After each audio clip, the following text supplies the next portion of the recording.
আসসালামু আলাইকুম ওয়া রাহমাতুল্লাহ। আপনাদের সাথে কথা বলছি প্রফেসর ডক্টর মোহাম্মদ মহিউদ্দিন উজ্জ্বল। আমরা দেখতে পেয়েছি রাজনীতি হচ্ছে প্রতারণার এবং প্রবঞ্চনার একটা জায়গা।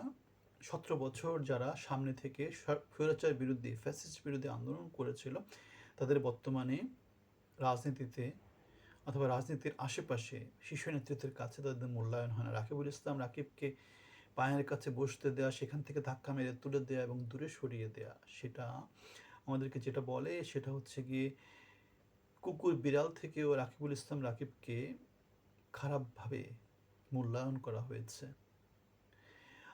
২৪-এর গণ আন্দোলনে বা ১৭ বছরের যেই সংগ্রাম ছিল, সেখানে রাকিবের যে ভূমিকা ছিল, ছাত্রদলের যে ভূমিকা ছিল, ছাত্রদলের যে শত শত হাজার হাজার কর্মী আছে, তার সভাপতিকে এইভাবে মূল্যায়ন করার মধ্য দিয়ে তারেক রহমান ত্যাগী ২৪ আন্দোলনের সৈনিক, এদেরকে তিনি প্রচণ্ড রকম করে অপমান করেছেন, অপদস্থ করেছেন, অবমূল্যায়ন করেছেন।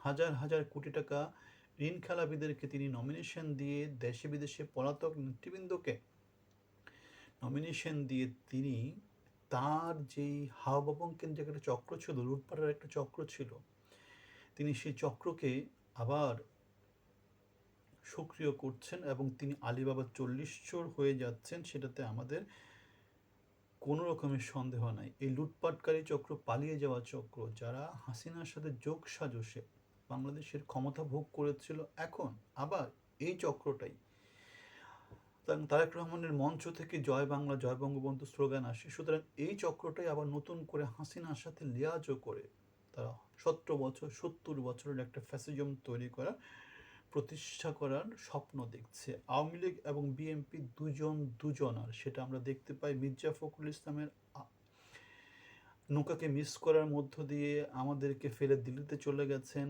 হাসিনাকে মিস করার মধ্য দিয়ে। অথচ আমরা দেখতে পেয়েছি মির্জা ফখরুল খালি গায়ে পল্টনে বসে থাকতে, পুলিশ তাকে তুলে নিয়ে যেতে, এবং আমরা দেখেছি কলাপসিবল গেটের মধ্যে রুহুল কবির রিজভী জবুথবু হয়ে বসে যেতে। সুতরাং আওয়ামী লীগ এবং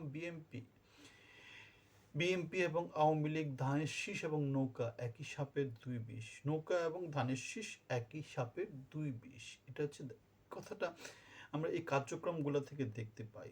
১৭ বছর যে আওয়ামী লীগ ফ্যাসিজম প্রতিষ্ঠা করেছিল, তার একটাই কারণ, সেটা হচ্ছে বিএনপির ভিতরে আওয়ামী লীগের লোকজন আছে, আবার আওয়ামী লীগের মধ্যে বিএনপির লোকজন আছে, শীর্ষ নেতৃত্বে অ্যাটলিস্ট। তারপরে যেটা হয় সেটা কোনো কথাই তাদের গোপন থাকে না, তারা পরস্পরের যোগ সাজসে এই কাজগুলো করেছে। শত শত কোটি টাকার যে ঋণ খেলাপিরা গত সরকারের সময় ঋণ খেলাপি হয়েছে, তারা যোগ সাজসেই টাকা পয়সাগুলা, ব্যাংক লোনগুলা তারা নিতে পেরেছে। এবং আমরা দেখতে পেয়েছি যে রাজতন্ত্র যেটা আওয়ামী লীগ এবং বিএনপির মধ্য দিয়ে প্রতিষ্ঠিত হয়, সেই রাজতন্ত্র বাংলাদেশকে ৫৪ বছর ধরে অন্ধকারের দিকে নিয়ে যাচ্ছে এবং দিন দিন সেটা অন্ধকার থেকে অন্ধকারের দিকে পতিত হচ্ছে। জামাত ইসলামের আমির ডক্টর শফিকুর রহমান বলেছেন, শুধু রাজার ছেলে রাজা হবে এই সংস্কৃতি থেকে বের হয়ে আসতে হবে, দেশের মধ্যে গণতান্ত্রিক চর্চা করতে হবে, গণতান্ত্রিকভাবে নির্বাচিত নেতৃত্ব সামনে আসতে হবে, বাংলাদেশে যোগ্য নেতৃত্ব হয়ে তাদেরকে উঠে আসতে হবে। এই যে রাকিবুল ইসলাম রাকিবকে অপমান করার মধ্য দিয়ে, একজন বিশ্ববিদ্যালয়ের গ্র্যাজুয়েটকে অপমান করার মধ্য দিয়ে, শিক্ষিত একজন লোককে অপমানিত করার মধ্য দিয়ে আমরা যেটা দেখতে পাই, শিক্ষার মূল্যায়ন বাংলাদেশে নাই, অ্যাটলিস্ট বাংলাদেশ জাতীয়তাবাদী দলের নাই। সেই জন্যই তারেক রহমান কুকুরের মতো, বিড়ালের মতো রাকিবকে পায়ের কাছে বসান, সেখান থেকে ধাক্কা দিয়ে বের করে দেন। আর জামাত ইসলাম যেহেতু শিক্ষিত জনবল, শিক্ষিত শক্তি, তারা শিক্ষাকে মূল্যায়ন করে এবং তাদের পরিকল্পনার মধ্যে তারা সেটাই বলেছে, শিক্ষা খাতে সর্বোচ্চ বরাদ্দ দিতে চাই, শিক্ষা খাতে সবার আগে মনোযোগ দিতে চাই, তারপরে অন্যান্য খাতে মনোযোগ দিব। সুতরাং আমরা দেখতে পাচ্ছি শিক্ষা দেশের মূল্যায়নে, দেশের অগ্রগতিতে অনেক বড় একটা ভূমিকা রাখে এবং জামাতে ইসলামের আমিরের কথা মধ্য দিয়ে আমরা সেই জিনিসটাই দেখতে পাই। এবং আমাদের কাছে এই যে বিএনপি নিয়ে এত এত নেগেটিভ প্রচারণা, জামাত নিয়ে কিন্তু নেগেটিভ কিছুই নাই, কেন জামাত কখনো ক্ষমতায় ছিল না, জামাতের নেগেটিভ কোনো কিছুই নাই, জামাতের মধ্যে সব কিছুই আমরা দেখি শুধুমাত্র পজিটিভ। এই অবস্থায় নির্বাচন যদি মোটামুটি একটু সুষ্ঠু হয়, ভোট যদি জনগণ দিতে পারে, নির্বাচনে জামাত ভূমিধস বিজয় পাবে, ভূমিধস বিজয় পাবে। এই অবস্থায় জামাত ক্ষমতায় আসছে, বিএনপি হেরে যাচ্ছে, সেটা আমাদের কাছে কোনো রকম সন্দেহ নেই। মানুষের মুখ তো বন্ধ করা যাবে না। মানুষের চিন্তা চেতনার মনোজগতের মধ্যে যে বিশাল পরিবর্তন হয়েছে, এখনো তারেক রহমান সেই জিনিসটা ধরতে পারেননি। সেজন্যই তিনি বুলেট প্রুফ বাস নিয়ে চলাচল করেন, সেজন্যই তিনি রাকিব পায়ের কাছে বসতে দেন কুকুর বিড়ালের মতো, সেখান থেকে আবার দূর দূর করে তাড়িয়ে দেন।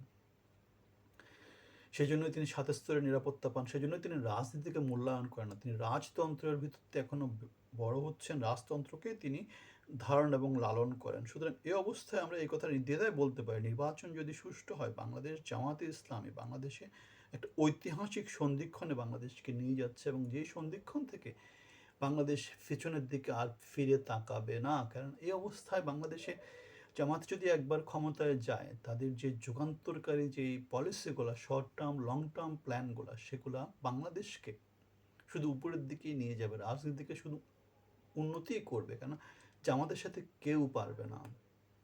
বাংলাদেশ এমন রাজনীতি কখনো দেখেনি, গঠনমূলক রাজনীতি।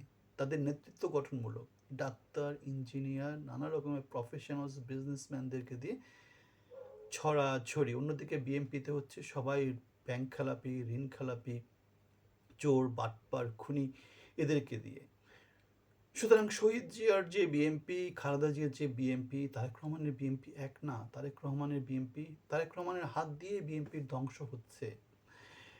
হাও ভবন কেন্দ্রিক বিএনপি ছিল বাংলাদেশে ফ্যাসিজমের বীজ বপনকারী, এবং সেখান থেকে হাসিনার ফ্যাসিজমটা একটা মহীরুহ হয়ে গিয়েছিল, এবং জামাতের হাত দিয়েই সেই মহীরুহটা বিনাশ হয়েছে। এখন জামাতই বাংলাদেশের রাজনীতিতে প্রচণ্ড রকম শক্তি হয়ে উঠে আসবে। অন্য যে কোনো একটা শক্তি বাংলাদেশ থেকে বিলোপ হয়ে যাবে। আওয়ামী লীগ এবং বিএনপি, তারা আগে কোনো এক সময় কোনো একটা বিরুদ্ধে বলেছিলাম, এমনও দেখা যেতে পারে বিএনপি, আওয়ামী লীগ, জাতীয় পার্টি এক হয়ে জামাতের বিরুদ্ধে আন্দোলন করছে। সুতরাং বাংলাদেশের রাজনীতিতে সেটা এখন বাস্তবতা। আপনাদের মতামত জানাবেন, ভালো থাকবেন, আপনাদের সবার জন্য শুভকামনা। আসসালামু আলাইকুম।